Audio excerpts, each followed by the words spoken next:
악을 꾀하는 자의 마음에는 속임이 있고 화평을 의논하는 자에게는 희락이 있느니라. 의인에게는 어떤 재앙도 임하지 아니하려니와 악인에게는 앙화가 가득하리라. 거짓 입술은 여호와께 미움을 받아도 진실하게 행하는 자는 그의 기뻐하심을 받느니라. 슬기로운 자는 지식을 감추어도 미련한 자의 마음은 미련한 것을 전파하느니라. 부지런한 자의 손은 사람을 다스리게 되어도 게으른 자는 불임을 받느니라. 근심이 사람의 마음에 있으면 그것으로 번뇌하게 하나 선한 말은 그것을 즐겁게 하느니라. 의인은 그 이웃의 인도자가 되나 악인의 소행은 자신을 미혹하느니라. 게으른 자는 그 잡을 것도 사냥하지 아니하나니 사람의 부귀는 부지런한 것이 아니라 공의로운 길에 생명이 있나니 그 길에는 생명이 없느니라. 오늘 말씀은 마지막 절 28절부터 볼까요? 공의로운 길에 생명이 있나니 그 길에는 사망이 없느니라. 지혜가 인도하는 공의로운 길, 바른 길에 생명이 있습니다. 내가 지금 어떤 상황에 있든지 하나님의 말씀을 듣고 그 말씀의 인도를 따라 산다면 살게 되어 있습니다. 망하는 법이 없습니다. 지혜가 인도하는 길이 바로 사는 길이기 때문입니다. 오늘 우리가 지혜 이야기에 다시 한번 귀를 기울입시다. 어떻게 하는 게 내가 사는 길인지 지혜의 음성을 통해 발견하는 오늘 아침이 되기를 축복합니다. 오늘 첫 번째는 말은 내 존재와 인생에 영향을 끼친다입니다. 20절을 보니까 악을 꾀하는 자의 마음에는 속임이 있답니다. 더러운 탐욕을 채우려고 어떻게 하면 남의 뒤통수를 쳐서 발라먹을지 속임수를 생각합니다. 어떻게 하면 내 마음에 안 드는 사람 복수할지 복수심에 불타서 그 사람을 욕하면서 음모를 꾸밉니다. 그러니까 기쁨이 없습니다. 기쁨이 없습니다. 반면 화평을 논하는 자에게는 희락, 기쁨이 있다고 하죠. 화평을 이루려고 궁리하면 사실은 내 자존심을 버리고 고집을 버리고 어쩌든지 아우르고 품고 할 말을 다 못하고 그래야 합니다. 그러지 않고는 화평을 이룰 수 없습니다. 그러나 그렇게 화평을 논할 때 기쁨이 있습니다. 그리고 그 기쁨은 내 스스로뿐만 아니라 온 공동체에 가득하게 될 것입니다. 여기서 우리 주님을 기억합시다. 주님은 화해가 이루어질 수 없는 원수된 하나님과 우리 사이에 화평을 가져오시기 위해 주기까지 순종하셨습니다. 교회와 가정과 직장에서 또 인간관계 가운데 화평을 논합시다. 어쩌든지 싸우지 말고 다투지 말고 화평을 이루기 위해 노력합시다. 그것이 그리스도인다운 것입니다. 21절과 22절은 같이 볼 수 있겠는데요. 21절을 보니까 의인에게는 아무 재앙도 임하지 아니하려니와 악인에게는 앙화가 가득하리라 라고 했는데요. 앙화는 내가 지은 죄에 대한 벌로 재난과 재앙과 정신적인 문제를 겪는 것입니다. 참 아이러니합니다. 악인은 의인이 재앙과 같은 어려움에 빠지게 하려고 말로 공격하고 속임수를 꾸미고 함정을 팠습니다. 이렇게 작정하고 공격하는데 그걸 어떻게 피합니까? 그런데 의인은 멀쩡하게 보호를 받고 그 재앙을 악인이 뒤집었습니다. 왜 이런 일이 일어납니까? 22절을 봅시다. 거짓 입술은 여호와께 미움을 받아도 진실하게 행하는 자는 그의 기뻐하심을 받느니라. 하나님이 다 듣고 계시기 때문입니다. 온갖 거짓말, 속이는 행동을 하고 공격하고 함정을 파는 사람, 하나님께서 다 보고 듣고 계십니다. 그러나 원수의 공격 앞에서도 양심을 지켜서 진실하게 말할 뿐만 아니라 진실하게 행하면, 진리에 합당하게 행하면 하나님께서 그를 기뻐하십니다. 하나님께서 반드시 보호해 주시고 지켜주십니다. 오늘 우리는 어떤 상황에서 어떤 말을 하게 되어 있습니까? 하나님이 우리 말을 다 들으신다는 것을 기억합시다. 하나님 앞에서 사는 우리가 되기를 소망합니다. 23절을 볼까요? 슬기로운 자는 지식을 감추어도 미련한 자의 마음은 미련한 것을 전파하느니라. 지식을 감춘다는 것은 다 알면서도 말을 한마디도 안 한다는 뜻이 아닙니다. 적절한 시기와 경우에만 말을 하는 것입니다. 그때까지는 말을 마음에 담아둡니다. 왜냐하면 겸손하기 때문입니다. 내가 틀렸을 수도 있다 하는 여지를 두기 때문입니다. 반면 미련한 사람들은 마음속에 있는 미련함을 시도 때도 없이 드러내서 사람들을 괴롭힙니다. 힘들게 합니다.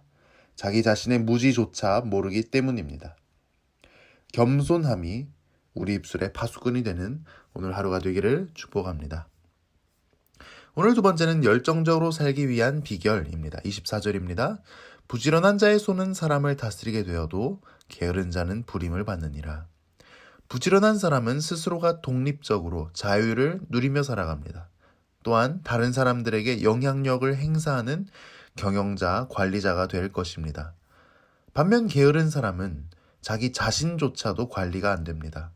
결국 다른 사람의 부림을 받을 것입니다. 여기서 부림을 받는다는 것은 노예가 된다, 강제 노역을 한다는 뜻이라고 해요. 자유를 상실할 뿐만 아니라 자기가 원하지도 않는 일까지 하게 될 것입니다. 자유로운 삶, 독립적인 삶, 영향력을 끼치는 삶은 그냥 주어지는 것이 아니군요. 부지런하고 자기 스스로를 관리할 수 있어야 주어지는 것이로군요. 그런데 사실 이 정도야 상식적으로 다 알 수 있는 건 아닙니까? 그런데 다 아는데 왜 우리는 열정적으로 부지런하게 삶을 살아가지 못하는 것입니까? 25절은 우리가 열정적으로 부지런하게 살지 못하게 하는 장애물 중 하나가 근심이라고 말합니다. 근심이 사람의 마음속에 있으면 번뇌하게 한다고 하네요. 번뇌는 근심이 계속 내 마음에 자리 잡아서 마음이 시달려서 괴로워하는 것입니다. 마음이 마비되어 버립니다. 내가 해야 할 일에 집중할 수가 없습니다. 그런데 그 근심을 풀어주고 우리 마음이 근심에 시달리지 않게 해주는 좋은 약이 있는데 그게 바로 선한 말입니다. 선한 말은 우리 마음을 즐겁게 합니다. 지혜자가 하는 좋은 말 한마디가 용기를 줍니다. 위로를 줍니다. 믿음을 불러일으킵니다. 언어는 상한 마음도 치료해주는 능력을 갖고 있습니다. 중요한 건 이런 선한 말이라는 것이 그냥 착한 말이 아니라는 것이죠. 잠언이 말하는 선한 말은 분명히 하나님 말씀에 기반한 선한 권면입니다.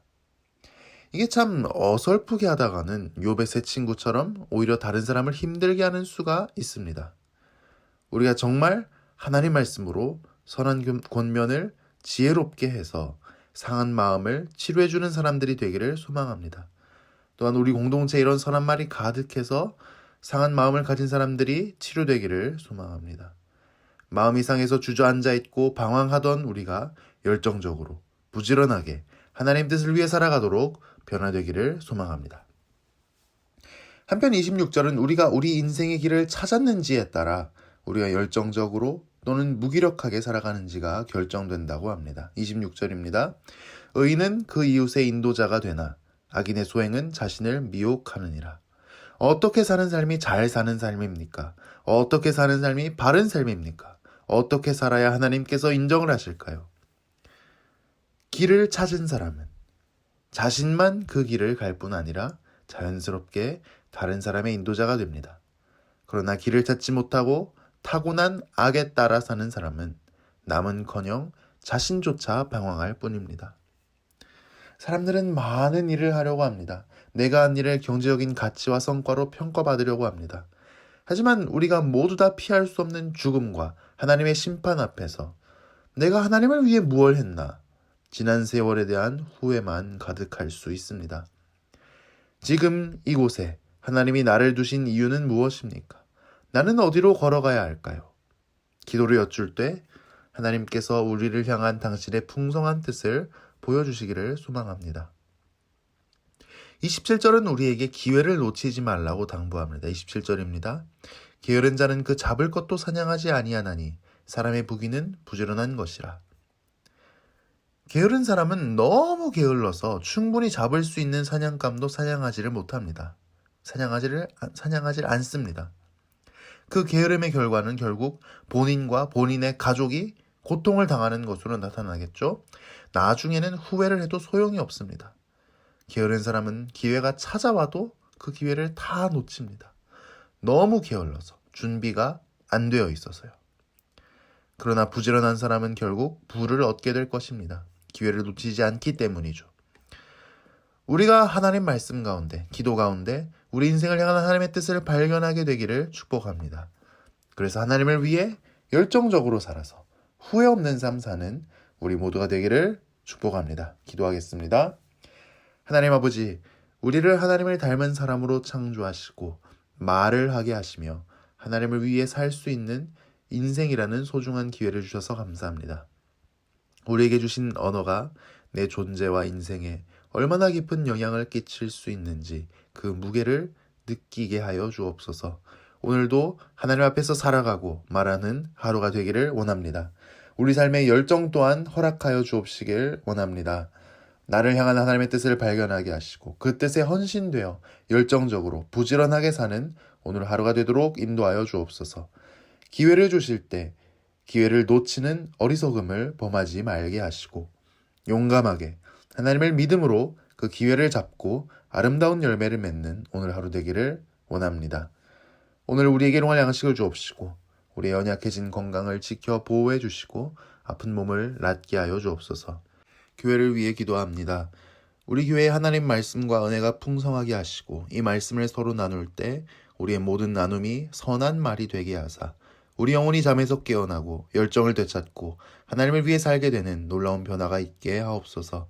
우리가 교회에서 늘 화평을 논하게 하시고 우리 가운데 하나님이 주시는 기쁨이 늘 가득하게 하옵소서. 예수님 이름으로 기도합니다. 아멘.